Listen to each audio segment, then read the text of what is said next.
Pone Buzaitienė, jums klausimas. Jūs pasisakote už pensijų didinimą. Mano balsą, berods, jūs teigiate, kad tinkamai persvaršius biudžetus ir turint politinės valios galima tai pasiekti.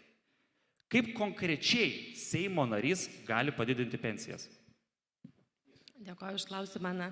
Iš tiesų, mes visi puikiai suprantame, kad dirbdami, gaudami atlyginimą, mes dalį mokesčių skiriame į biudžetą tam tikrom išmokom, tai ar socialiniam pašalpom, ar pensijom.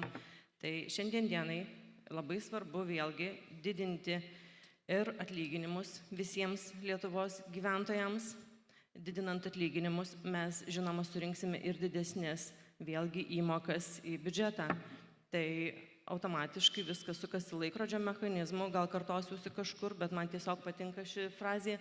Tai ir surinktumėm didesnės lėšas į biudžetą ir galėtume skirti didesnės injekcijas tam, kam labiausiai reikia. Ar tai pensijom, ar tai dar kitom sritim, kur matytumėm, kad gyventojai prašo ir reikalauja.